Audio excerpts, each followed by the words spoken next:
warahmatullahi wabarakatuh. Halo teman-teman semuanya, kembali lagi di channel Jalan Tikus PGMI dan PGMI-pedia.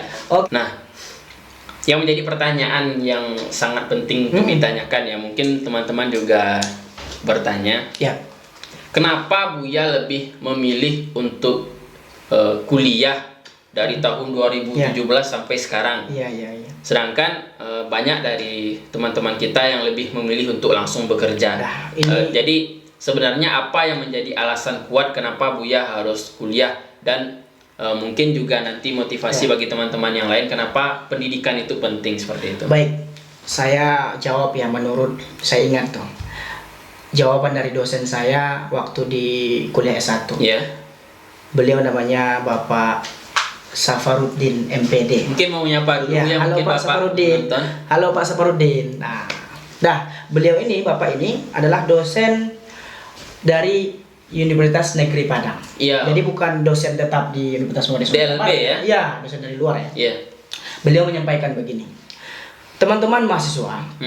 Jadi kita itu sebagai mahasiswa ada perbedaan kita dengan teman-teman yang tidak berkuliah. Iya. Bedanya begini, yang Bapak rasakan, dia sampaikan. Teman-teman kita yang tidak mengambil kuliah, mereka langsung kerja. Ya, mereka bekerja tiap hari terus. Ya wajar mereka dapat motor, mobil, rumah, wajar kan? Benar. Tetapi yang Bapak rasakan, Bapak kan kuliah, berarti nggak kerja. Iya. Berarti kan nggak bisa cari uang, beli mobil, apa dan sebagainya. Dah pada akhirnya saya selesai kuliah, itu disampaikan Bapak Safarudin. Saya selesai kuliah, saya bisa tuh milikin apa yang mereka miliki, bisa beli mobil, rumah dan lain sebagainya. Apa yang mereka punya itu saya punya. Apa yang mereka punya, yang mereka itu tidak kuliah, itu dimiliki oleh orang yang berkuliah. Tetapi yang kita punya, yang dimiliki oleh orang yang tidak kuliah, itu tidak dimiliki mereka. Apa? Ijazah. Mereka tidak memiliki ijazah. Itu jadi pada akhirnya, walaupun kita kuliah, memang kita nggak kerja, selesai studi kita, yang mereka miliki itu kita juga pasti miliki. Dan yang kita miliki belum tentu mereka memiliki. Berarti itu juga menjadi sebuah motivasi untuk melanjutkan pendidikan sampai ke Jogja, Bu ya. Betul, Bu ya. Itu, Bu ya. Nah, kadang kan kita sering mendengar seperti ini. Oh, mungkin sebagai seorang laki-laki mungkin memang harus memiliki pendidikan yang tinggi karena nanti akan menjadi kepala rumah tangga ya, yang akan mencari nafkah. Betul. Kita juga sering mendengar, Bu ya, untuk apa perempuan kuliah tinggi-tinggi toh nanti akhirnya akan menjadi ibu rumah tangga sendiri. Dari Buya sendiri bagaimana menanggapinya? Menanggapinya ya, tentu dari perspektif laki-laki dulu. Benar. Nah, kalau dari perspektif laki-laki, kenapa kita harus berkuliah tinggi-tinggi, sekolah tinggi-tinggi gitu ya? Karena nanti kita akan menjadi seorang ayah. Kita akan menjadi seorang suami bagi istri kita kan. Kita akan menjadi seorang mama mungkin untuk kemenakan kita kan. Karena untuk itu beban yang sangat besar itu perlu dengan pendidikan.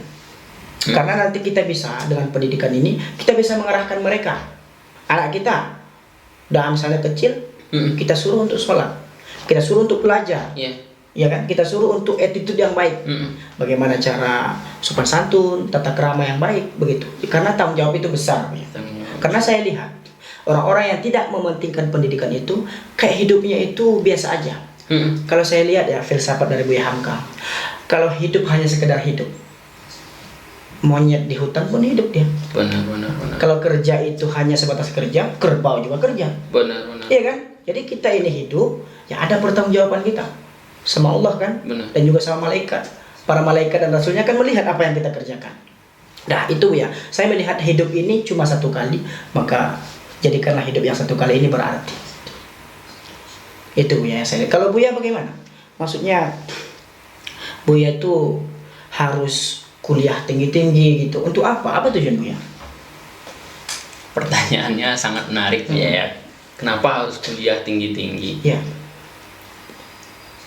Kalau dari diri saya pribadi sebenarnya melihat kami memang Buya berasal dari sebuah desa kecil. Iya. Namanya Nagari Barula. Ya, itu di Kabupaten Tanah Datar, Sumatera Barat. Saya halo dulu untuk Nagari Barula. Salam hangat dari Jogja untuk warga Barula dan sekitarnya. salah satu warga telah sampai di Jogja. Jadi tidak, ini sebenarnya untuk motivasi bagi teman-teman yang berada di daerah-daerah terpencil, Bu ya. Tidak menjadi sebuah halangan untuk bisa menempuh pendidikan di kota sampai ke kota Jogja, seperti itu. Jadi untuk lingkungan kami sendiri, Bu ya, memang untuk motivasi menempuh pendidikan yang tinggi itu masih sangat rendah. Jadi saya berpikir kalau terus-terusan seperti ini, maka kami hanya akan menjadi warga Indonesia yang bodoh, yang menyusahkan. Sebenarnya bukan menyusahkan orang lain, tapi menyusahkan diri sendiri. Karena apa? Seperti yang Buya sampaikan tadi, pendidikan sangat penting untuk merubah pola pikir kita. Pendidikan itu tidak hanya yang formal, kuliah S1, S2, S3, bukan hanya itu. Tapi lebih dari itu, seperti yang diajarkan oleh falsafah Minangkabau, alam tak kambang menjadi guru. Betul. Jadi kita memang harus belajar. Belajar dari mana? Apakah hanya sebatas pendidikan formal? Tidak. Kita belajar dari semua orang, kita belajar dari semua hal. Bahkan yang sering kita dengar adalah pembelajaran kepada padi. Bagaimana padi? Padi ketika semakin berisi, dia akan semakin merunduk. Itulah yang kita kenal dengan rendah hati. Itu. Terima kasih sudah mengikuti perbincangan kami pada video kali ini. Untuk teman-teman yang suka dengan konten kami ini, silahkan like, komen, dan subscribe di bawah ini channel YouTube Jalan Tikus PGMI dan PGMI-pedia. Dan satu lagi, Manifestasipedia. Jangan lupa ya teman-teman ya. Oke teman-teman, terima kasih sudah menemani kami sampai tahap akhir video ini. Terima kasih semuanya. Mudah-mudahan kalian sehat selalu dan saling support kita untuk proyek-proyek selanjutnya. Oke teman-teman, assalamualaikum warahmatullahi wabarakatuh. Waalaikumsalam.